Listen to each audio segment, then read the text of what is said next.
What's up everyone, John Ranger here, and I've got a review for you of the iPhone 3GS. I'm going to try and make this a review more of the 3GS and not an overview of 3.0 like I've done in the past. So without further ado, let's go ahead and get started. I always start all my phone reviews with, it's a phone and it's got to make phone calls. And I will say that call quality on the 3GS does seem to be significantly better than call quality on the 3G. On the 3G, I was regularly having dropped calls. People on the other end could definitely know I was on a cell phone and hear white noise and some sort of sputtering. Not so with the 3GS. It may have something to do with the new radio that's used or just even the upgraded hardware and specs, but call quality is fantastic. I'm also a heavy speakerphone user, and the speakerphone on the 3GS is extremely loud. In fact, where when I was on the 3G I had to turn it up all the way to hear adequately, now I only have to turn it up about half the way. Full volume really is just too loud. So Apple probably quite quietly updated the speaker on the 3GS. So some of the things that I enjoy about the 3GS, at the end I'll give you my impressions about whether or not I think it's worthwhile upgrading if you have a 3G. So voice command, and a lot of these features that I'm going to discuss are features that I know have been around on other phones, and I know that discussing them always causes quite a heated debate in the comments, but since there are new features on the iPhone at least, they certainly merit some sort of discussion. So voice command and voice control is really a fantastic implementation on the iPhone. Not only does it let you do voice dialing, which has certainly been around for a while, but lets you have full control over your iPod and other phone functions, which are quite nice. There have been a lot of times that I just want to say, call Rebecca, and it'll just go ahead and call her, and so I have to take the phone out while I'm driving, unlock it, slide to unlock, hit the phone button, go to favorites, and then hit her name. Really can just take too long to do, and it's quite unsafe while driving. So I'm very happy that now there's voice control, and the fact that you can access it while the phone is locked makes it that much easier, so there's no longer a need to unlock the phone. So I really am a big fan of the voice control. The compass feature, I've got no need for, and I don't think Apple anticipated the lay consumer needing to use the compass, but I think where the interesting thing with that comes into play is how the developers are going to use it. So if you're playing a game and you're moving around, it'll know how you're moving and where you are. And I think that we'll start to see the benefits of the compass down the road, and really we'll start to see it exclusively, I think, in the App Store. I don't have that much of a need to know what my latitude and longitude is. Maybe you guys do if you're going hiking. It's certainly nice to know, but nothing that I really require or expect in a phone. One of the things that I really love about the 3GS, and one of the things that really pushed me over the edge to upgrade, was video. As you guys know, I make a lot of videos, and sometimes it's a pain to have to carry my big camera with me or a tripod. Now, with this, I can record and upload videos directly to YouTube, like I did yesterday with the Roomba demonstration.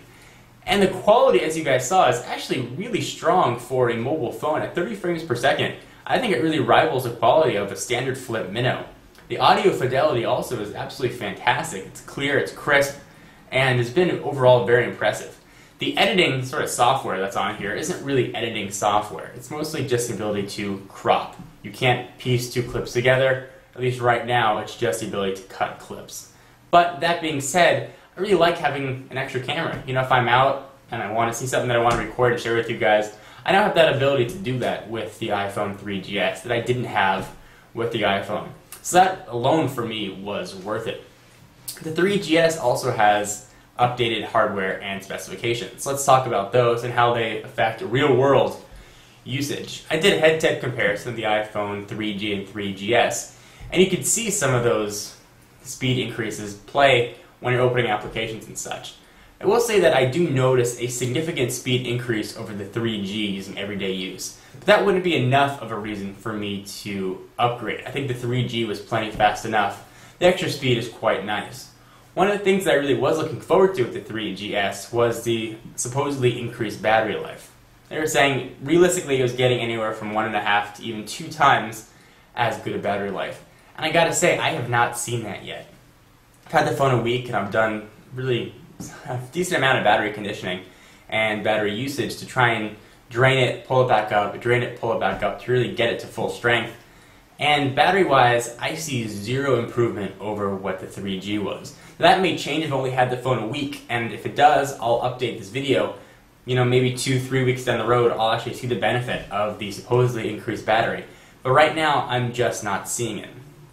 So some 3.0 features that I should mention. Cut, copy, and paste is very nice, but now you get those on the 3G. Nothing really revolutionary there. The universal search is nice. I've never used it outside of just playing with it to see how it worked. And at some day, hopefully the ability to MMS and tether, at least legitimately, will be a quite nice addition as well. So overall, the 3GS for me has certainly been a very worthwhile upgrade, if only for the video capabilities.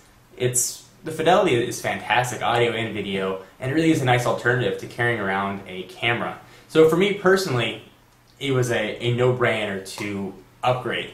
However, for you guys, if you're not into the video, you're not making a lot of videos, you don't have a need for an increased still and video camera, and you have a 3G, you may not want to upgrade. No one can tell a difference. When you're talking on your phone, this looks exactly the same as a 3G. There's really no way to tell a difference other than some shiny lettering on the bottom.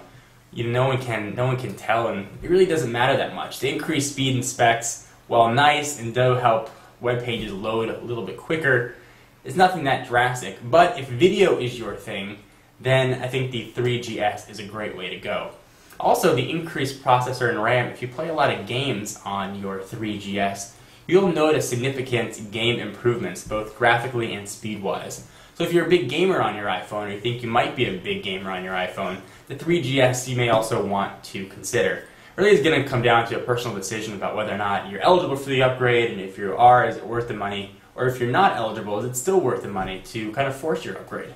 It's going to be a personal decision, but for me, it was definitely an easy one to make. I am thrilled with the 3GS. I think it's probably one of the best phones out there. I do wish, after using the Palm Pre for a while, that there was some way to multitask on the iPhone 3GS, 3G, or original iPhone. I do think something like that would be coming. I think the 3GS on its own is a great phone, but again, it may be a victim of Apple's success and really the rumor mill. There were rumors that Apple was going to have front-facing camera and a new design, and I think that when you didn't see those, people were disappointed, and that took away from what Apple did do. And they did update the specs, and they did offer an amazing phone at the same price point that the iPhone 3G was introduced at. So you are getting really improved function, but you're not getting an improved design. And I think that that's also where some of the disappointment came in. It looks exactly the same, and that may be nice if you have cases or what other sort of accessories you may have for the iPhone. But, what are you going to do? I would expect the next generation of the iPhone to have some sort of radical redesign. Hopefully with that front-facing camera that most people have talked about. But of course, Apple's development cycle doesn't coincide with the rumor mill, so you can't really hold them accountable for it. So overall, if I have to rate the iPhone 3GS on a scale from 1 to 5, I give it a really, really, really solid 4 3/4. It's a great phone, one of the best I've ever used, and it's why I use it every single day. And I test a lot of phones through here, and there aren't many that I like to keep and use for myself, but the iPhone 3GS and the 3G before it are one of the few that I really hold on to and use on a daily basis. Plus I got white with the 3GS, and kind of dig the white back. And for those of you that are asking, it doesn't show fingerprints, it's not cracking, it looks just as good as the black, just in white. So anyway, hope you enjoyed. For exclusive content, be sure to follow me on Twitter, twitter.com/John4Lakers. And if you want to see the iPhone 3GS doing some head-to-head comparisons with the Palm Pre, the BlackBerry Storm, and the original iPhone 3G, go back and check out some previous videos. I did really some thorough comparisons of each phone. Hope you enjoyed, and I'll see you, or actually you guys will see me, in the next video. Bye.